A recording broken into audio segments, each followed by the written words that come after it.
Presidente, nós estamos diante do maior escândalo de corrupção da história, que deixa no chinelo Mensalão, Petrolão, todos os escândalos de corrupção que já foram cometidos pelo PT, pelo Partido dos Trabalhadores, por Lula. O roubo, que antes era de 6,3 bilhões, virou 90 bilhões, porque não eram somente os descontos indevidos para entidades sindicais que estavam acontecendo. Eram consignados ilegais, sem autorização de idosos. Tem que ser muito FDP para roubar idoso, aposentado, que trabalhou a vida inteira e que só queria ter uma aposentadoria digna. Eu fico ouvindo aqui nesse plenário uma série de discursos e acho fundamental que a gente ocupe a tribuna para enfrentar a desinformação, enfrentar a nebulosidade que se cria na sociedade brasileira sobre alguns assuntos. Essa extrema-direita que idolatra o ex-presidente Bolsonaro, na falta de pauta, só falam de anistia, para tentar resgatar o comandante do golpe, que é Bolsonaro. Não estão preocupados com quem está na papuda, eles estão preocupados em resgatar Bolsonaro, que está inelegível.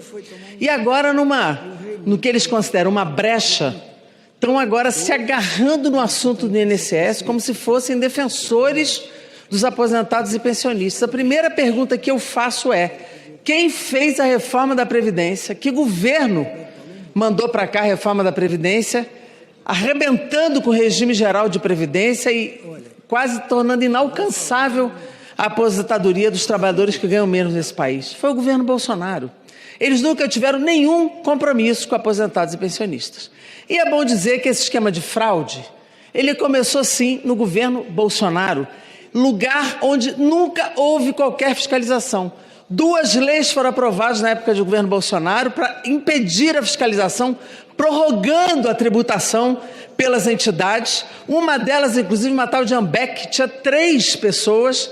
Em muito pouco tempo passou a ter 30 milhões de faturamento mensal. Isso no governo Bolsonaro. E ele impediu qualquer tipo de apuração e fiscalização. Quero lembrar também que o Ministério da Previdência foi extinto no governo Bolsonaro e o INSS ficou colado no senhor Paulo Guedes. Era embaixo do Ministério de Paulo Guedes, embaixo dele, onde o INSS funcionava. Nunca houve qualquer apuração. Agora o que nós estamos fazendo no governo Lula é exatamente apurando. Essa investigação não começou ontem, isso explodiu porque a Controladoria Geral e a Polícia Federal já investigam essa denúncia há bastante tempo. E isso explode agora pelas mãos do nosso governo, onde essa quadrilha dos porões do INSS são interrompidas.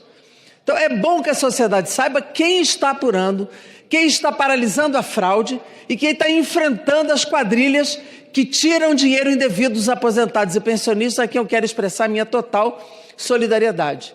O governo não só vai apurar, como vai investigar, como vai ajudar a punir, como também vai ressarcir os aposentados e pensionistas que foram tungados por essa quadrilha que começou e se aprofundou, e se aprimorou e se expandiu no governo Bolsonaro.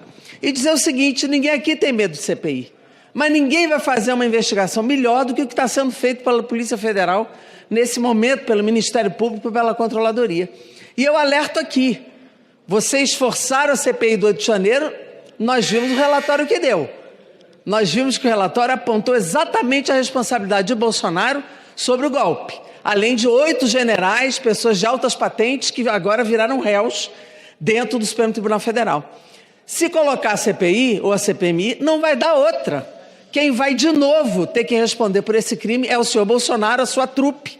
Não sei se Paulo Guedes está envolvido ou não posso afirmar, mas o INSS estava sob o seu comando no momento que essa fraude se iniciou, se expandiu e multiplicou. Então vamos ser sinceros aqui com a sociedade brasileira. Quem está apurando é o governo Lula. Quem desbaratou a quadrilha foi o governo Lula. E é aqui que nós vamos salvar o INSS da fraude começada no governo Bolsonaro. Presidente, veja só, o nosso querido presidente Lula, há 2 anos, 4 meses, 6 dias e 14 horas, precisamente, se dedica a reconstruir um Brasil que o Bolsonaro quase destrói por completo. Não há uma política pública neste país que não tenha sido atacada por aqueles 4 anos tão ruins para o Brasil ali do desgoverno de Bolsonaro. Uma das ações de saneamento que o governo do presidente Lula faz agora é aquilo que tem feito com que haja aqui uma série de discursos distanciados da verdade. Eu me refiro ao INSS, um processo de fraudes iniciado e acobertado lá no governo do Bolsonaro, que instalou mecanismos absurdos de desvio de recursos e que agora está sendo devidamente combatido, resolvido, saneado, para que haja inclusive punição e ressarcimento aos aposentados e pensionistas do Brasil. Nós temos clareza absoluta quanto à necessidade de que haja sempre transparência, rigor, respeito ao dinheiro do povo. O governo do presidente Lula leva isso muito a sério todos os dias. Vejamos aí a ação aqui eu quero parabenizar, aplaudir, da CGU, da Polícia Federal, que no governo do presidente Lula também voltou a ter um papel republicano muito importante, que não tem orientação política, eventual, conjuntural, que cumpre o seu papel constitucional e seu papel legal. E nós temos hoje, o governo do presidente Lula, uma ação clara, muito enérgica, no sentido de fazer com que não haja quaisquer práticas como essas que foram, felizmente agora, detectadas e estão sendo apuradas para serem punidas e para que as pessoas sejam ressarcidas. Portanto, mais um mal feito do governo do Bolsonaro que o presidente Lula está agora corrigindo. Mais uma herança maldita do governo Bolsonaro que agora o presidente Lula tem que corrigir, tem que consertar. Esta é a verdade. No debate sobre o INSS, há aqui um desfile daquilo que é a matéria-prima, que é o combustível do bolsonarismo, que é a mentira. É uma mentira atrás da outra para tentar enganar o povo brasileiro. O povo brasileiro que nos assiste agora, que sabe da lealdade do presidente Lula aos aposentados, a todos aqueles que precisam da ação do Estado brasileiro. E para concluir, presidente, eu falo aqui como um parlamentar que em muitos momentos ocupou aqui esta tribuna para naquele instante em que se fez aqui a reforma da Previdência, nós estávamos aqui dizendo que aquela reforma não era, naquele momento, daquela forma necessária ao Brasil. Uma reforma que castigou muito também naquele momento os aposentados. E há também aqui um desfile de hipocrisia. Muita gente que estava ali atacando o aposentado quer se fazer agora defensor de aposentado. Quem defende aposentado é o governo do presidente Lula. Eu venho na tribuna no dia de hoje falar sobre o PROAGRO, que é o programa do governo federal de apoio à agricultura familiar, que assegura principalmente a produção dos pequenos agricultores. E nós percebemos que no tempo do governo Bolsonaro foi terminando as políticas voltadas à agricultura familiar. Terminou com o PRONAF, que era um programa de financiamento de apoio à agricultura. O PROAGRO, o ano passado, o presidente do Banco Central terminou com ele, aumentando a contribuição que os agricultores têm que fazer, botando critério que é inviável para uma família que mora em cima, na mesma escritura, 2 ou 3 famílias, é inviável.